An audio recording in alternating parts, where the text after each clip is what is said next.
while preserving their ethnic identification. Bilingual and English as a second language programs have been created in American public schools, along with homeland language programs, to provide continuity and transition for students who speak languages other than English in their homes. Families are still immigrating to this country to take advantage of the opportunities for their children.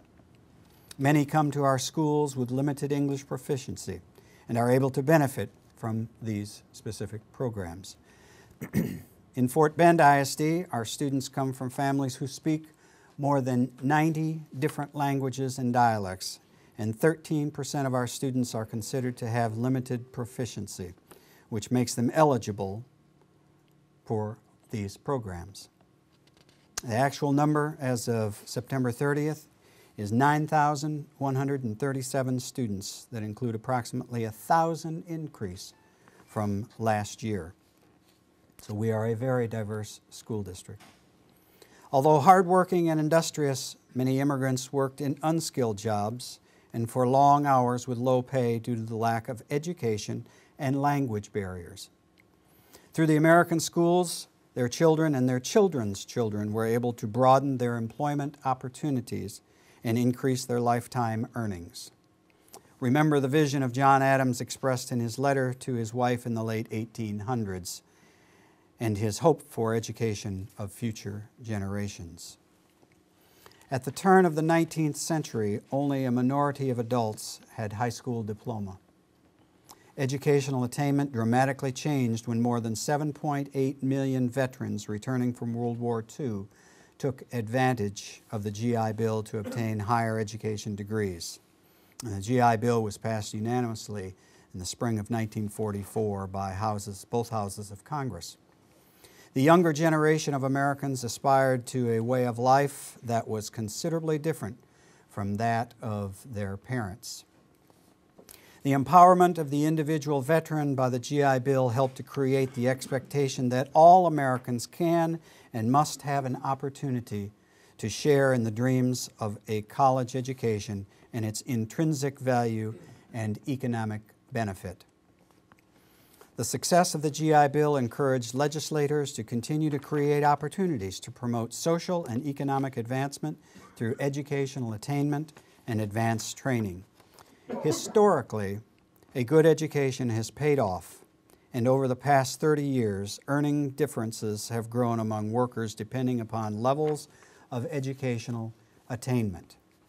For instance, in 1975, full-time workers with a bachelor's degree had 1.5 times the annual earnings of workers with only a high school diploma. By 1999, this ratio increased to 1.8 times.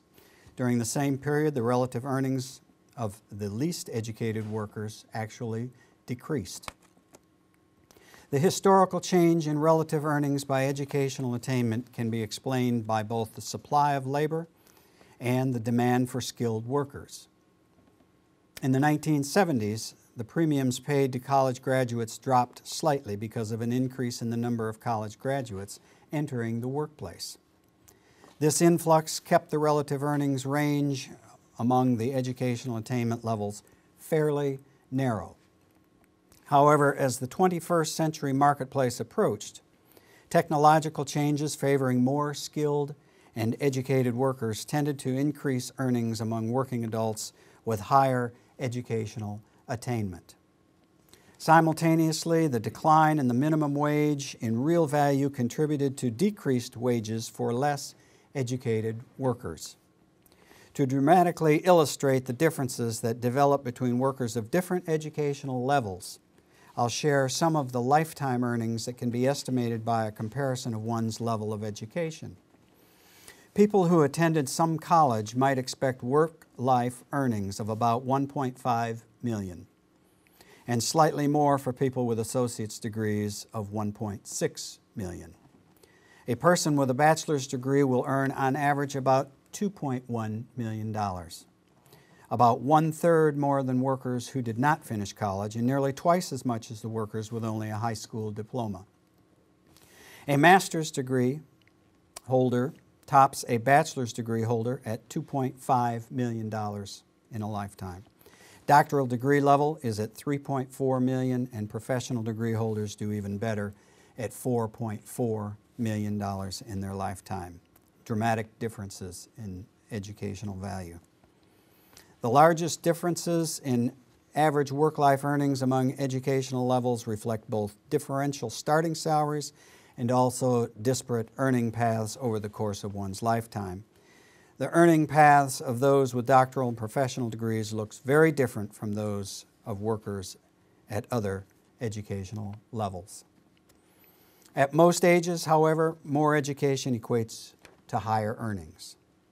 The educational return on investment, or ROI, is most notable at the highest levels of education.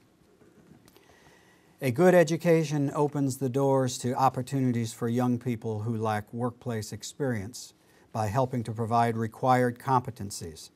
And public education continues to provide a crucial role in shaping the future of all of our children. We all have hopes and dreams for young people we know through our families and other associations. We all have hopes and dreams for young people we know through our families and other associations and want the best for the next generation and the future of our nation. Former Secretary of Education Richard Riley captured the uncertainty of the future best when he said, "We are currently preparing students for jobs that don't yet exist using technologies that haven't yet been invented to solve problems we don't even know are problems yet." Excellence in education is very important to our nation's ability to compete and to be secure in the 21st century global community.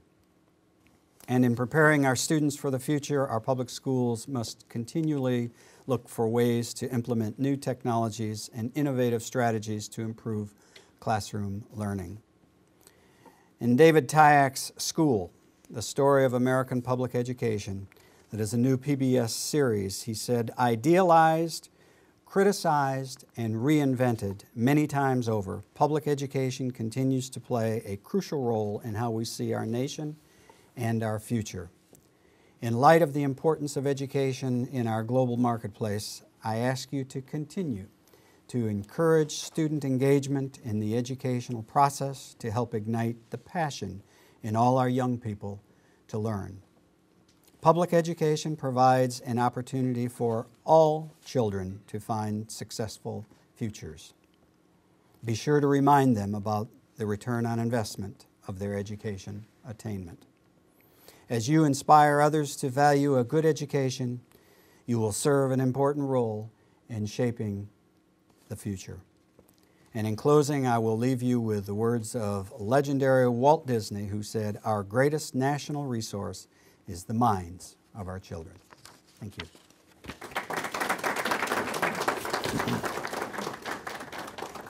That there are 90 different languages and dialects in the schools of Fort Bend ISD. So we know that it's a challenge, and we live in a city of much diversity. So how do you work to convert this challenge to an advantage in the minds of students? Because when they grow up, when they enter to the workplace and all that, they will face this challenge again. So what kind of programs do you do in order to make students more conscious about this diversity and directing them to a social harmony? Any success stories? Well, in my mind, you've asked two different questions. One is addressing the cultural, I'll use the term divide, I'm not sure that's accurate, but the cultural divide between immigrants and English-speaking folks. And each of our schools addresses that in an individual manner, but are very, very proud and engage our students every day in the mainstream activities of our schools. Relative to English as a second language, we have ESL programs available for all of our students. And help in that enculturation process, and that is a very effective manner in which we engage them in the learning of English. How does your district combat the stereotype of most public education? Just like in America, there's this stereotype that public education is